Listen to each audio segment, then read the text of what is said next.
And I just find that quite interesting, and I think we should maybe be braver to think about, you know, techniques.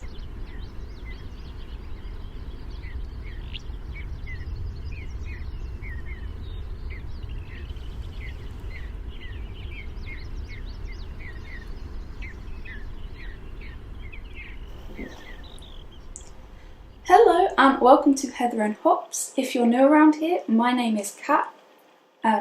If you're returning, welcome back. It's really lovely to see you again. I'm a knitter based in Hertfordshire in the United Kingdom, and this is my little sort of space on the internet where I've documented my knitting journey from day one through to now, where I'm becoming quite experimental maybe? I don't know. But I love the art of knitting, and if you do too, it's lovely to have you. Even if you don't and you just find this interesting for whatever reason, it's lovely to have you too. Today I have got myself a cup of coffee, which is very much needed, but I used to enjoy used to make a syrup using just pure dates and pumpkin spices, I guess, sort of a mix of pumpkin and chai. And I used to add that to my coffee only when it was autumn. But I've actually found that the way I prefer to have, I don't have flavoured coffee ever, but I do really enjoy the aromatics of autumnal spices, so pumpkin spice. But I have taken to making a little jar of freshly ground spices and just sprinkling it on top of my coffee, because it's the aroma that I like, not necessarily the flavour mixed with my coffee. So I get the smell because it sits on top of. It's lovely. I do recommend if you're interested. Obviously no sugar, you get a little bit of benefits from the spices and it tastes very good. But I digress. So just up front, I will pop a little bit of footage from our trip to Perthshire at the end of this. I'm trying to be a bit calmer and a bit more myself today, a little slower pace, because it's been quite chaotic around here, which does mean that I'm dancing around, so I do apologise, but we'll get there. But we did go to Perthshire, I think it was now 5 or 6 weeks ago, and I haven't yet had the chance to share. So I'm going to pop that at the end of today's video, and I will try and explain what we're doing. I think there's a few places we went to, because I think personally I quite enjoy when I have a little bit more of an understanding about what I'm watching.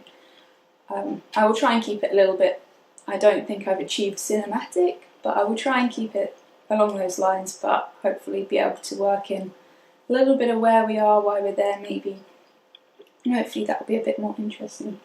Oh, little Audrey is here today, but she's just sat out of shot, aren't you? Yeah, as you can tell, maybe, it has started to shift in towards autumn where we are in Hertfordshire. It very much felt like autumn when we were up north, but because of that I've baked some bread today. Audrey has some new decor for her sofa.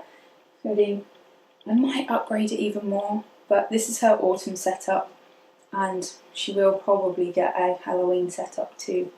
What I was hoping to do is all of these little bits of crochet, at the end of a few years I will pop them all together as like a big scrappy blanket that's got a lot of different memories and obviously quite obvious seasonal hints to them. But anyway, right, let's begin. Now I am wearing a finished object, and I have to admit I got so excited when this yarn arrived that I wound it up, and I can't for the life of me remember what I did with the ball band of this sort of contrast colour. So this was an improvised jumper. I'll stand up a little bit so you can see it's got a rolled neckline, a little bit of colour work on the sleeves and on the bottom hem. I've left it rolled. That was a a choice. I knew that given that I had one skein of La Bien-Aimée Rust mohair base, I had 500 meters to play with, which, if you know, like if you're used to yardages in knitting, that is quite tight for a sort of a jumper-ish item. But given the colour, I knew that I needed to make it into something autumnal and fit for the season. So I knitted a jumper a while back, which I have affectionately called the Spiritual Guardian jumper, which I might try and write up just because it goes with the cowl so well. Editing Cat here. So the cowl is going to be released tomorrow. This was kind of a last minute decision, but I feel like it's ready to go into the ether. I've seen some really gorgeous patterns of it so far and I can't wait to share it. Yeah. Which I have down there, but it's a cowl with cables and the jumper's also got cables down the side. So I knit that using a fingering weight yarn and mohair. And the mohair is slightly different, the fingering weight yarn is slightly different. This is a sock base, so it has a bit of nylon in it.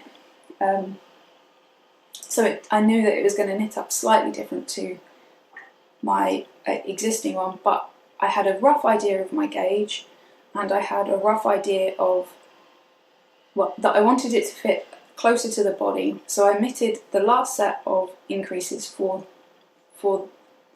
in comparison to that old pattern. I really hope I'm explaining this right. And then I improvised as I went. The colour work, which is very simple, it's, you know, not very complicated, but I'm really happy with the outcome. I used a contrast, the main colour Rust, but in the sock base, so this was a lovely gift. This was part of a beautiful box that was put together as a gift for Alex and I when we got married from my lovely knitting group, which made me cry quite a lot, but they knew that I had this mohair rust colour that Alex had bought me a few years ago that I couldn't quite decide what to do with, and anything that I started, it just wasn't right. So they chose out this grey, which has done exactly what I couldn't have anticipated. It's muted it down to a colour that I will be a bit more confident to wear a bit more frequently, and it goes perfectly with my linen trousers that I wear almost every day. But they also gifted a mini skein of the rust colour, and I have got to say I love the colour. I couldn't have anticipated it coming out this nice. So yeah, I wanted to make sure I used as much as I possibly could. I have a tiny bit of the mohair left and a tiny bit of the grey, and I am kind of thinking I might do a pair of frilly socks.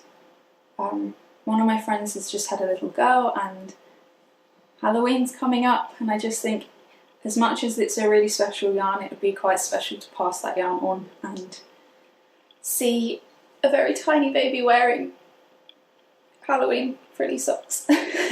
But anyway, I really love this. These are my linen trousers, and I'm going to talk about them briefly, but the reason that I love them so much, and I'm going to try to only buy things that are even better for the environment, but I love linen.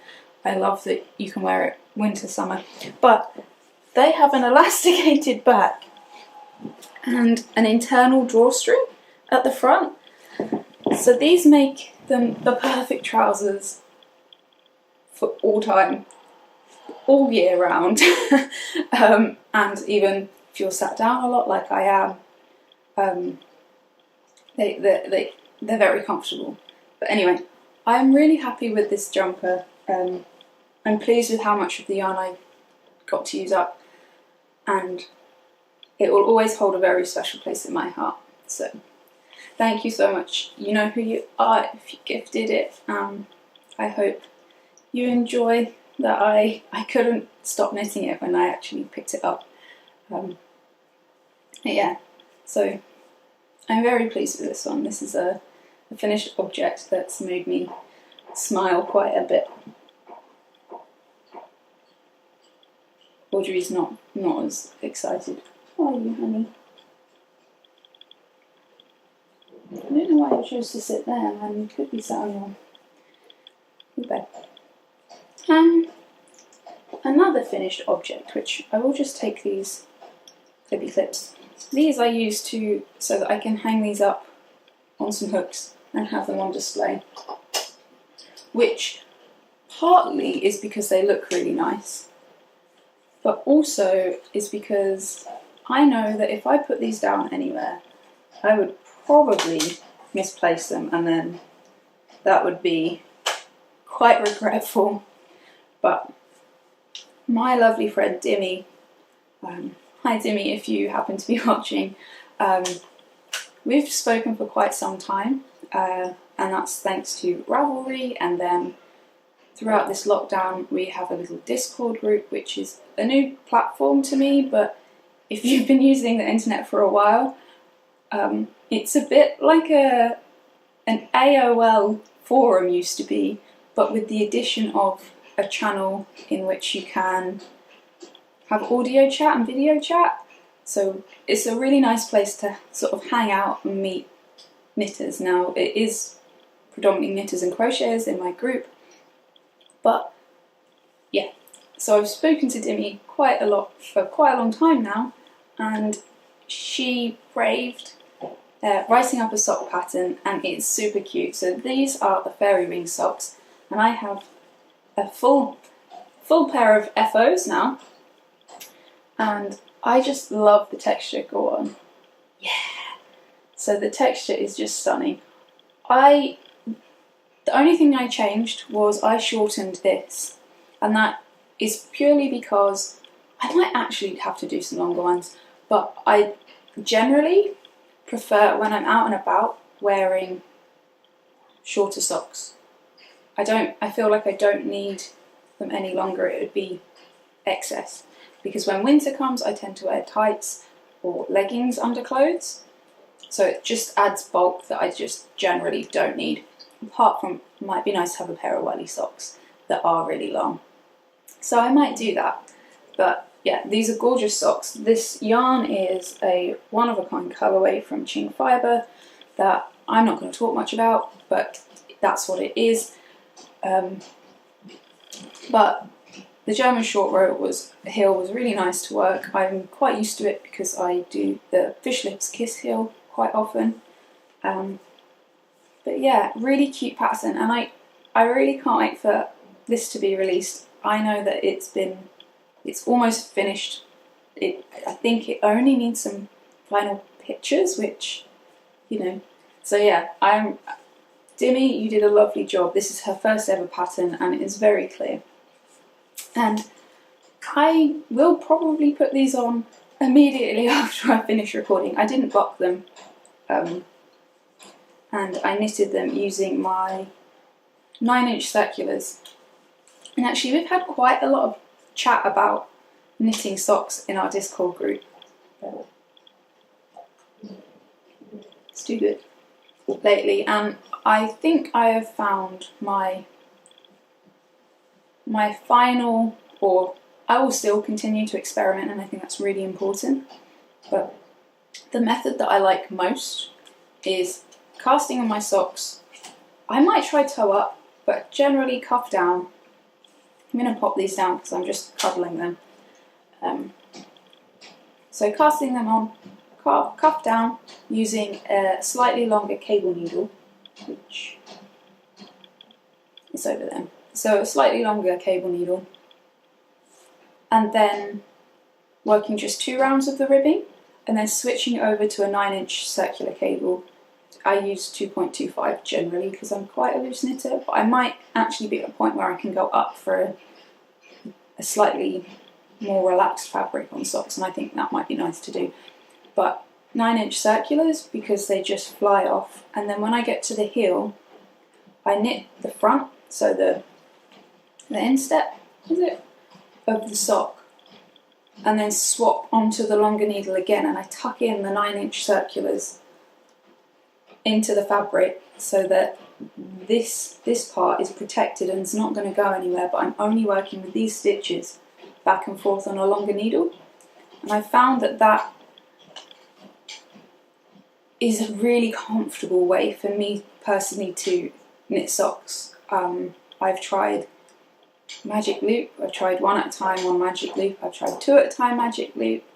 I did try DPNs once and it did not go very well, but that might change. And the lovely Mary, Audrey honey, not necessary, did mention, and I think that's quite a valid point, that when she was trying to knit with DPNs the first time, it was a real faff because she was working the first round, whereas the second time she tried on a jumper, she picked up for the sleeves and found that because there was already existing fabric, it was a lot easier. So I personally don't need any more needles at the moment, and I'm quite enjoying the way that I like. But in the future, should things change, I think that's quite interesting because you could knit the cuff on ribbing needle, on a long circular needle, maybe magic loop or 9-inch, and then swap to DPNs once you've got a little bit of fabric behind it. And again, that would mitigate the use of two cable needles. That's the wrong phrase, but two needles with cables. And I just find that quite interesting, and I think we should maybe be braver to think about, techniques. Like, again, I said this last night, but one of my friends really doesn't enjoy knitting the first round because she casts on really tight. So my suggestions were either cast on with a larger needle than you need and then go down, but if you're happy with the size and the length your cast ons are coming, even though they're tight, just swap down a needle size for the first round and then swap back to the gauge size, just to make it easier. I think the casting on with a larger needle might be the more sensible method, but we have so many options and tools, and I don't know, I just got quite excited thinking about the freedom of knitting. Just because someone said, knit this on DPNs doesn't mean we actually have to, and that's kind of really cool. Anyway. And then, so I don't know how I've ended up with 3 finished objects.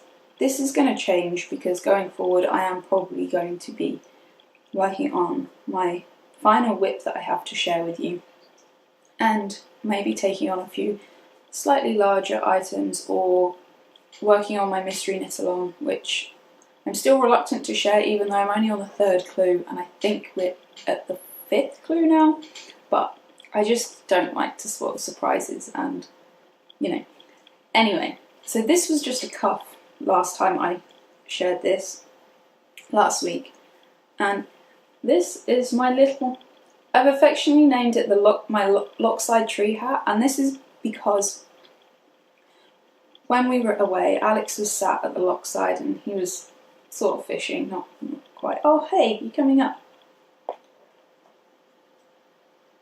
I'm not very comfortable for you, honey. Do you want to come up here? You want to come up here? This one. Come up into your bed. Let's see if we can get... She's going to try and sit on me. Come on. That doesn't mean paw. There you go, honey. Yeah.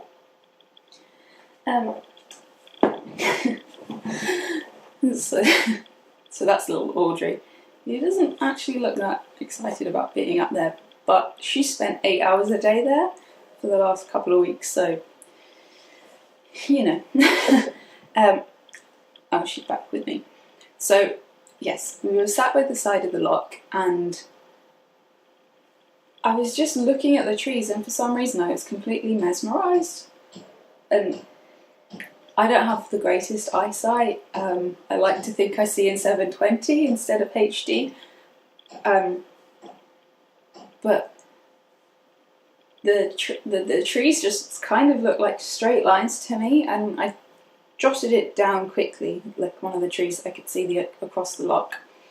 And then in the car did just a very tiny swatch, and decided to cast on this this hat when I got back. I'm quite chuffed with it. I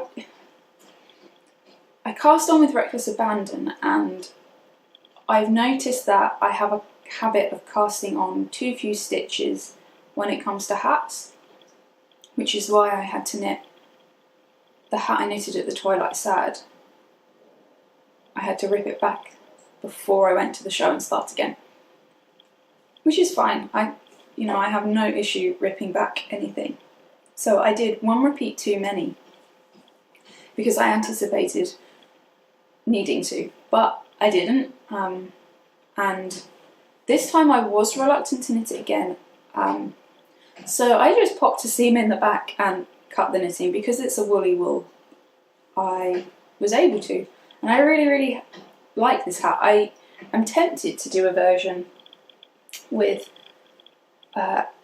knit stitch instead of purl stitch, but I just quite liked the change in texture. I haven't blocked it or anything. But yeah, quite a fun impromptu hat that I think is a good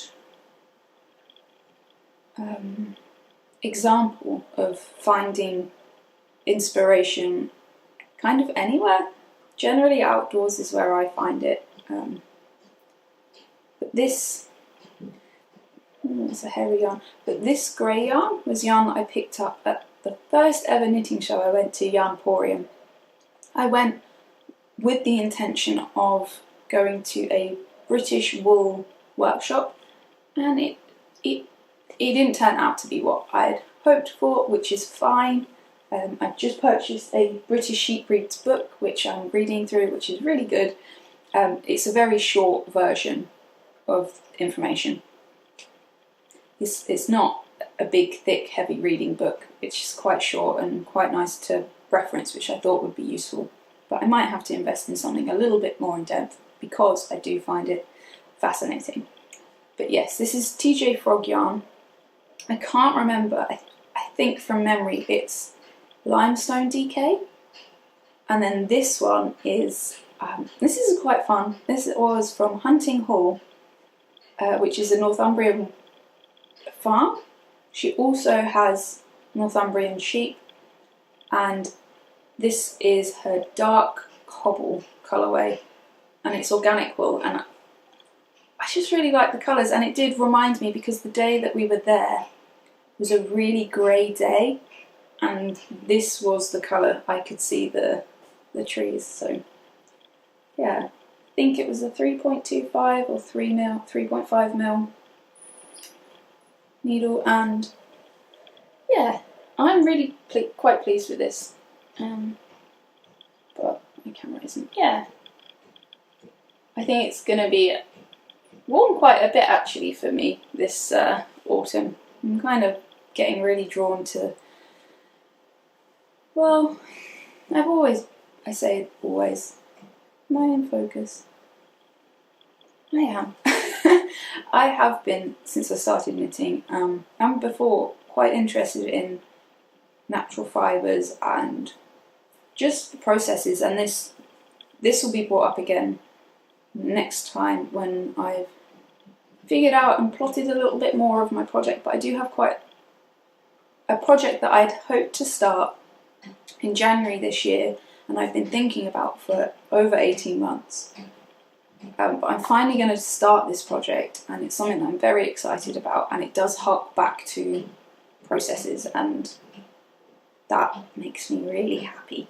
And I didn't realise until very recently, but storytelling and things having a story, real or not, fascinates me, and I think that's part of the reason why I've been so drawn to Critical Role, which, if you don't know, is a series, so to speak, on Twitch or YouTube where there's a group of voice actors playing Dungeons and Dragons.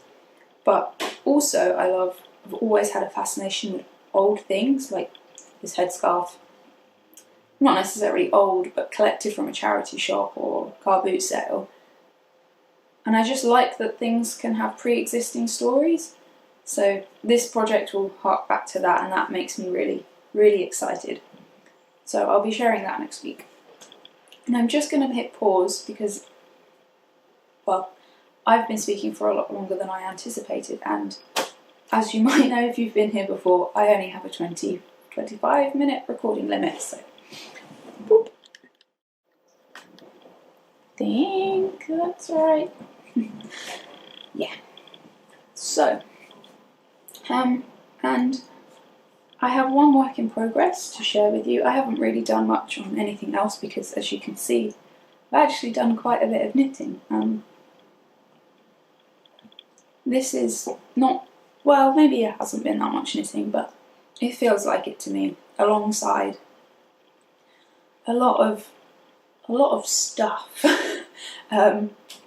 With my family have moved, and that feels very strange, and I'll talk about that just a touch. But my parents lived so close that if I was feeling really strong, I could probably throw a tennis ball into their garden. And now they live as far away as Alex's parents. So it's been quite strange because and it's not necessarily just because they're my parents, but it is a big part of it. But given my health issues and again the pandemic, it's been quite nice to, well, I've always had someone just that close if I'm really, really bad, or I can't get to the shop for any particular reason. I've got that sort of support network, and I've lost that, which is fine. It's not the end of the world. I've got plenty of support from Alex and from friends, but it's just a little bit of a, so yeah, alongside moving and sorting that out, clearing my head of that kind of, So anyway, final whip, well, only whip today, is from this book, and this more often than not sits on my coffee table, and at the moment no one can come round, so I can't persuade anyone to start knitting, but this stays on in the hope that someone might see it and be inspired to take up the hobby. But it's also, if you haven't seen the book, just everything in it is photographed beautifully. I'll just pick up, it's like a page like this. So it's just a gorgeous book. This is by Emily Foden. It was published by Pom Pom magazine, so they had they have got a publishing house, so to speak, I think, and they work together on this. But I am knitting, finally. I might have spoken about it last week, but forgive me. This is the Eastwind jacket, and I'm really excited. I purchased yarn for this over a year ago, I believe, with the intention of it being something that I knitted around Christmas for myself. Now I ended up knitting 8 jumpers, I believe. Yeah, I don't think I'm exaggerating. 8 jumpers last year. So no one will be getting jumpers this year. Maybe Alex, but that's it's different. And then because I was doing all of that, I finished my texture time Christmas Day and I don't think I had a Christmas Eve cast on, or maybe I did, and it's escaping me. But so I never cast it on, and then it got a bit late in the year, and I was like, well, in fact, I probably should have cast it on because it's something that I've really wanted to knit. And then it might have been ready for winter. And there's no rush on this because I think this is going to be quite a project. It's not, it's not very, very difficult, but it's quite a lot of knitting, and there's going to be quite some seaming, which I have grown to quite like.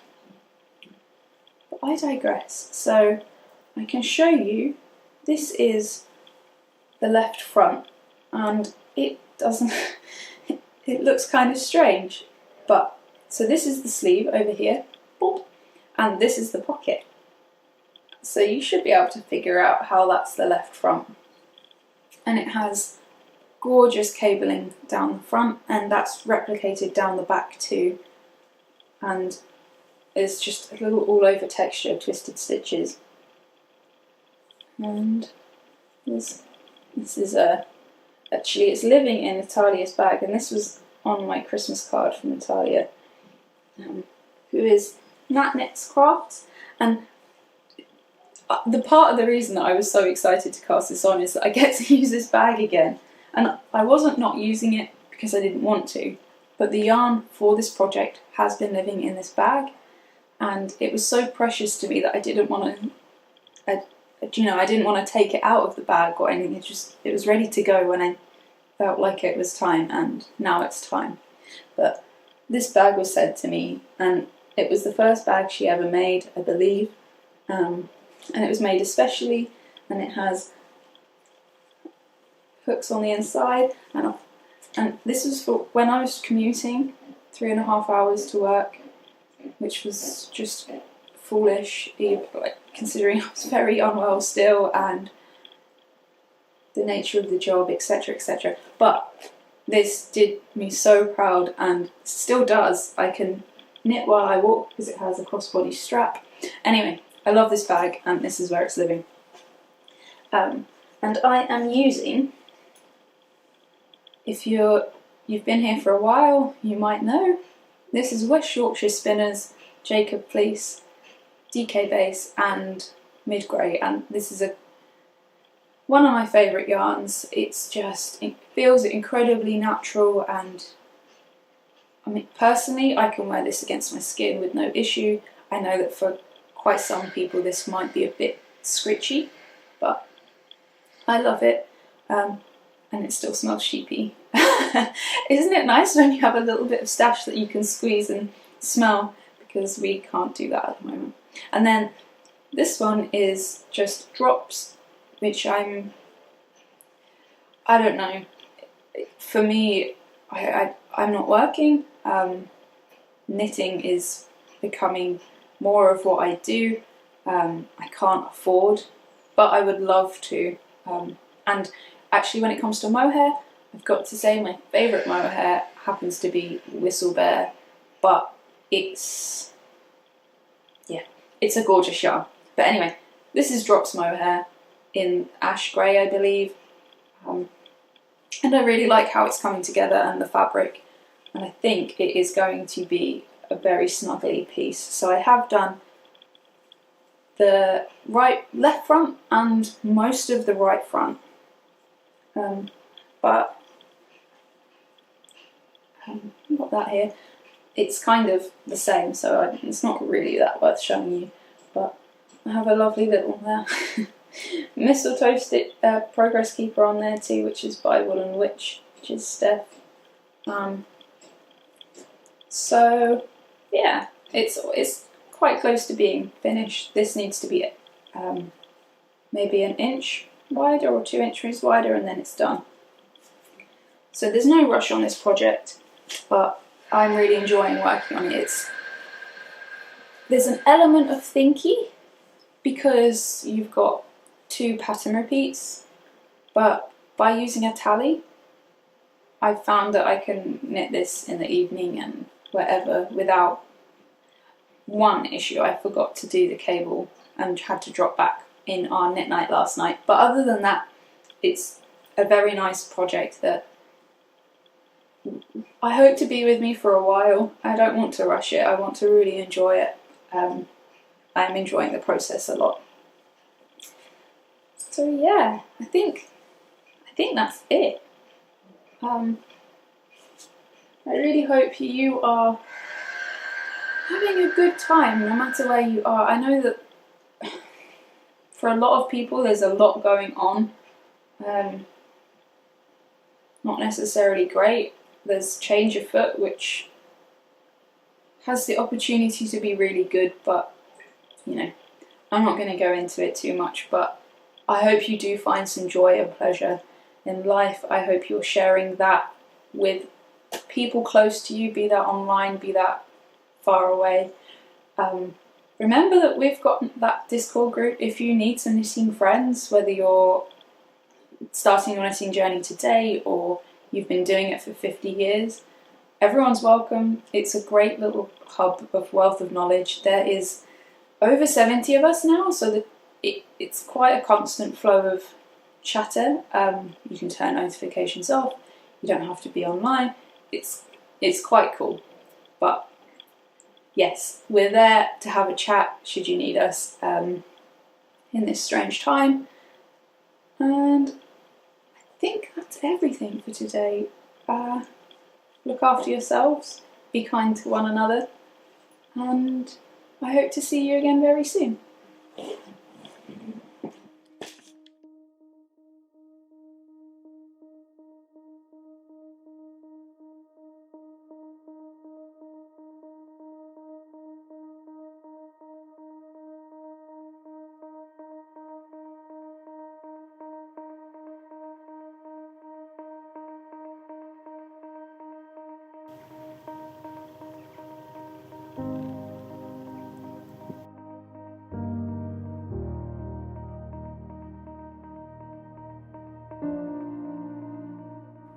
So while Alex went up to Argyle, myself and the lovely young daughter and the mum of the farm that we stay at, went on a trip to the Pillars of Hercules, which, if I remember right, is the first organic sort of farm shop and cafe in Scotland, which was really, really fun.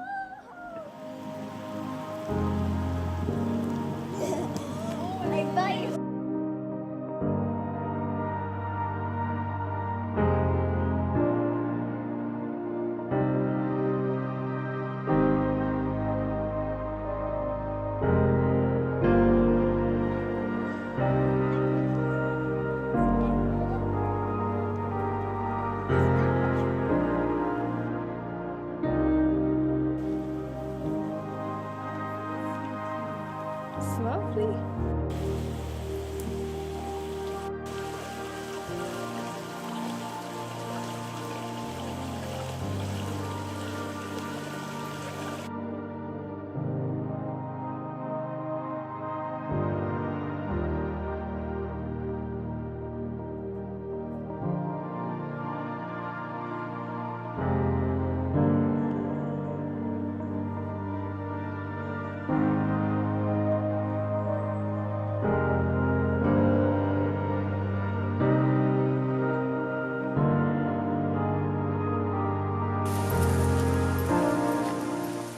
The next day we went to Perth, and just outside you can do quite a lovely walk, and we spotted a peregrine falcon, one of the fastest birds I think.